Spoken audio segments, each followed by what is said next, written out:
Welcome to the show. I'm Matt Copenheffer. As the WTMIers know, Motley Fool writer Patrick Morris and I were at the Transact 14 conference last week, learning about mobile payment technology and where that's going. Unfortunately, we ran into some technical glitches in recording where the money is while we were there, but we've got it going thanks to our great producers on the show. And so now, a little bit late, but still great stuff, we're going to share that On Location Where the Money Is episode with you.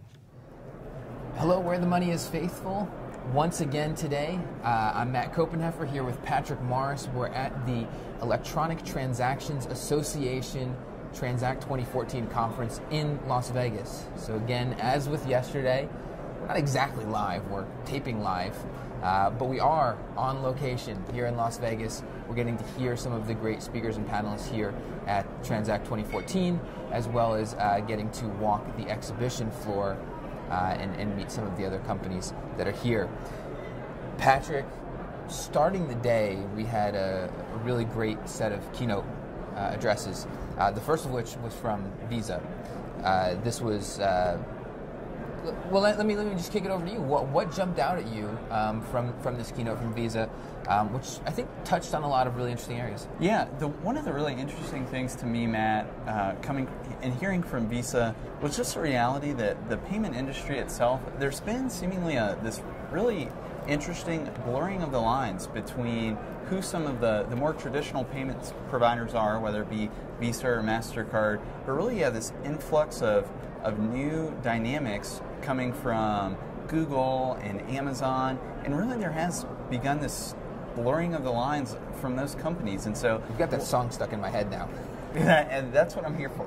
But one of the, I think, really interesting things is the reality that, you know, so often we think about Visa and MasterCard, and they're these traditional players on Wall Street and all the other things that go with it. But it's really interesting for me to see the convergence of Silicon Valley, and you have some of the biggest names from those technology industries there. And so I think one of the biggest takeaways I have is to consider, okay, what could this look like for those firms that are possibly really adventurous at diving into the payments industry? So when it comes to Visa's talk, it sounds like what you're saying is that, apart from the fact that Blurred Lines is an excellent song, is that what used to be a payments company is a payments company, a financial company is a financial company, and then a retail company or a technology company was a retail company or technology company.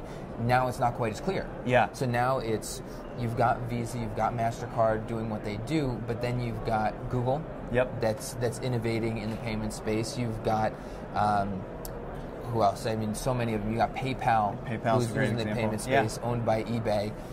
So blurred lines. Yeah, and it could be interesting. And we were talking about this before the show, but you know, sometimes you think, I think a company that maybe expands its outreach, it could be a really good thing. It could be like Berkshire in a sense, where it's this big conglomerate that does a variety of things. But sometimes, if you reminded me, if a firm stretches itself too thin, it could ultimately be a real detriment. So it's just really interesting to think, you know, okay, could this be a great thing for certainly some of the new entrants?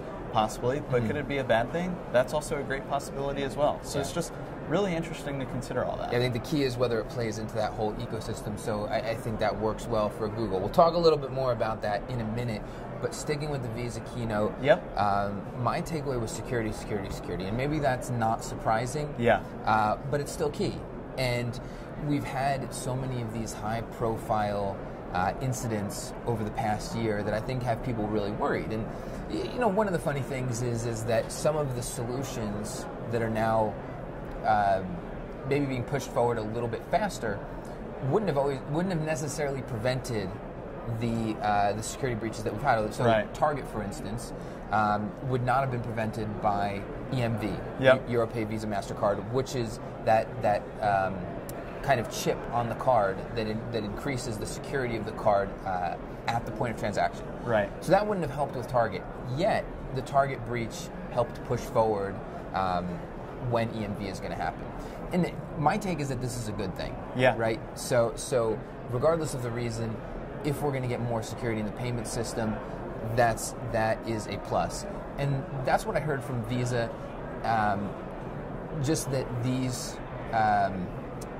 new security measures are coming online, and that as this is happening, it's a process, because you've got to get buy-in from so many different constituencies, because it's not, and again, I think we'll talk more about this as well, in this payments ecosystem, I think it's easy to think about, okay, I'm a consumer and I swipe at this end and I get issued a credit card by a bank at this end, but there's so much that happens in here. Right. And in order to implement these new security measures and implement them properly, you've got to get buy-in from the whole ecosystem.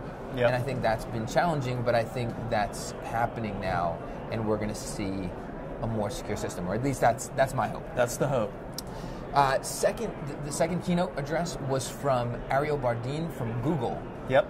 He heads up Google's payments business, and I thought this was great. There were so many things that I took away from this, but let's start. What did you hear that really jumped out at you? Yeah, I think one of the things that really stood out to me, and just his assurance and confidence that we've been talking about mobile payments for years. You know, you've been able to, even at things as simply as paying Starbucks on your phone, you've been able to do that. And there's been talk for years and years and years that, okay, there's this big change coming, But seemingly we are kind of at an inflection point where really things have begun to change. I believe that in January alone, there were over 40 million mobile payments made, which was up 45% versus January of 2013. Mm-hmm. So really, I think that we are, one of my biggest takeaways is that although it's kind of been this slow tide of things coming in, we seemingly are at a point where the mobile payments industry, it's Dare here. You say inflection point? Yeah. It's here. You said it. It's here. Yeah. We have arrived. I think we have arrived. And I think that's something that it's always critical to know when that is. Because at times you can just really, you can think, oh, it's next year. It's this year. I think it's here. So WTMIers can mark their calendars today. Patrick Morris has said, mobile payments is here. I would be comfortable saying that. All right. So I guess this sort of builds on your point, and I think that one of the interesting questions that's being solved many different ways right now is, if I'm a merchant, how do I accept forms of payment? How do I accept a credit card? How do I accept PayPal, for instance? And one of the things that Bardin was talking about in his address was that now the Google Tap to Pay, you can go in and app developers have access to the technology that you can build an app and set it up with Tap to Pay. So that allows a customer to use their Google Wallet, interact with a merchant with Tap to Pay, and I mean, this to me this is huge, because when you think about small businesses in particular, I mean this isn't about a Walmart or even an Amazon, because they have the resources to do a lot of different things when it comes to payments. But when you think about, a little flower shop on the corner, right? Yeah. Or the example of a street vendor, of a food cart, always comes to my mind. I think I'm always hungry. I think that's probably it. But how do they accept payment, right? Yeah. Besides cash, because cash is Cash easy. is king. Right. Not anymore. That's the whole point. We're here. Come on. So how do they accept these various forms of payment? And I think Google, I was really impressed that this allows so much more innovation. And Google's powering that. On that note, speaking of innovation, we heard a presentation from PayPal, from an executive at PayPal, and then we also were able to visit the PayPal booth here at the exhibit hall. And I would say that here's the, and I'm gonna mention this again in a little bit. I think I have that in my notes, but with PayPal and with a lot of the other companies here, we've heard a lot of solution. So it's no longer just about here's the way for me to get a payment from me to you. So if I buy a coffee at a coffee shop, it's not just about how do I give you hopefully less than $5. I'm sick of paying $5. Coffee. Well, that's a typical Starbucks coffee. That's how much I pay at Starbucks, I feel like. But anyway, it's not just about, let's call it $2 because that makes me feel good. It's not just about me getting $2 to you for the cup of coffee. It's about the entire relationship with the customer. How do you create a loyalty program? Yeah. How do you know more about your customer, know more about their purchasing? And PayPal is creating solutions around that, and the one that they were demonstrating, and we actually have some cool videos of you trying this out, is you check in on your PayPal app. You can easily see whether there's a coupon or an offer for the particular merchant, and then you can go there, just swipe.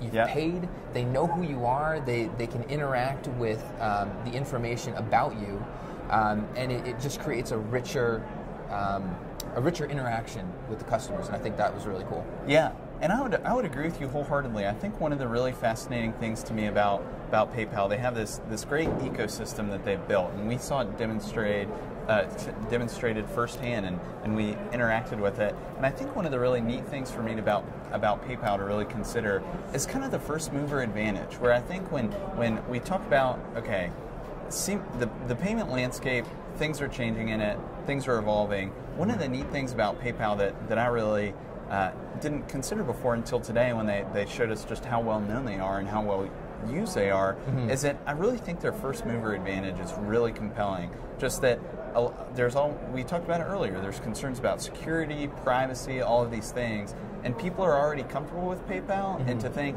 okay, well, if they're comfortable already, seemingly they would be more comfortable paying with their mobile phone through PayPal. And so I think that's and the fact that they have this great ecosystem that they've built, compounded on top of the great brand name that they have already, I think it's interesting. Okay, and we had the opportunity to sit down with Jason Oxman. Jason is the head of the Electronic Transactions Association, ETA, which is a processor of mobile payments with their application that they do at the Starbucks locations. You've got Google innovating within mobile payments. You've got companies like Level Up, who are innovating within mobile payments in different ways. They use the scanning of QR codes. You've got a lot of different companies that are, and of course Visa and MasterCard and Discover are all, trying to do their own thing within that space. So to me, it was an obstacle. How do you take this fragmentation and get everybody to work together? What I thought was interesting was Jason's take on it, and Jason's take on it was that it's not an obstacle. It's really exciting. It's a really big opportunity because you have so many people working on a solution to this. Yeah. So you have so many more opportunities for a good solution to come out of it, and I thought that was a good way of looking at that. And I think that it's a good point. I think that he's probably right on that. That with so much brain power, so many large companies going after this opportunity, we should get a good solution out of it. Yeah, and I couldn't agree more with you. I think so often, we love sports. We think they're going to be defined. There's going to be a winner and a loser. But one of the things that was really fascinating for me to hear from Jason was just the partnership and collaboration and all these efforts, exactly what you talked to. Seemingly all the momentum is pushed in a positive direction, which I think is really interesting to learn. Okay, and so closing out here, we took some time, and we'll be doing this some more tomorrow, and hopefully getting some more videos that we can share with the Fool.com readers. But we walked around the exhibit hall. What was one of your takeaways, or what was one of your key takeaways from the folks that we visited, from the things that we heard as we walked around? I think my biggest takeaway, Matt, was, although I'm familiar with the payments industry, so often I think I understand it. But really, at its core, it's so easy for us to think, a swipe of the card, my money's going to the merchant, my money from the bank is going to the merchant. There are all these different pieces that go along with it. You got those two end pieces of the But there's just so much in between that we just never think about. And truly, this is just an expansive industry with a wide range of participants, and there's just so much going on with it. And it's really, someone almost disaffectionately referred to it as plumbing. Right. You never think about it unless it breaks. Yeah. But really, there's just so much that underlies the payment industry that it really is fascinating to consider just the scope of it. Yeah, and I think it's interesting, particularly for us as investors and talking to investors, because there are a lot of companies that we can look at in here that may not otherwise think about. But at the same time, that plumbing, as we can call it, companies like PayPal, we were talking about this while we were over visiting the PayPal booth, companies like PayPal are looking to make that disappear just the way plumbing does, just the way electricity does, where when you're at home, you don't think about where does my electricity come from, how does this water get into my house so that I can flush the toilet and that works. And they want to see payments be the same thing, that it's not something that you think about, it's just something that happens. Now, as far as my takeaway, that kind of rolls into it. I mentioned this a little bit before, but it's this solutions kind of thing, where it's not just anymore about, I'm going to transact, I'm going to give you money for this transaction.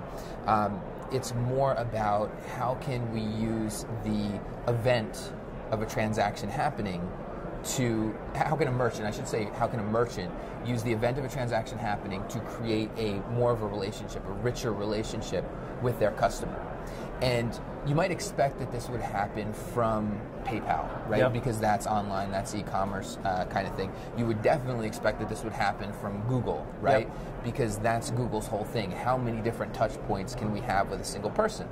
But what was really fascinating was that this is also happening with First Data. So First Data is doing the same thing.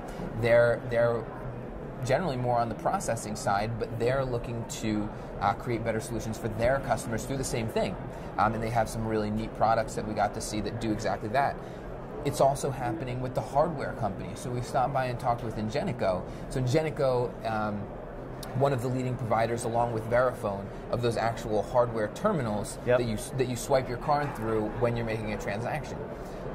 And those, I mean, that was maybe the most surprising to me, because I would think, well, they're just going to continue to make these terminals, but no, they're moving back further in that funnel, in that process, and creating these solutions where we want to help our customers interact with their customers better. We want to help them offer loyalty, get to know their customers better, all this kind of stuff. So you're seeing that across basically everybody that's here. That's sort of the buzzword, is creating this solution and helping merchants interact better with customers. Yeah, it's fascinating. There's a lot going on here.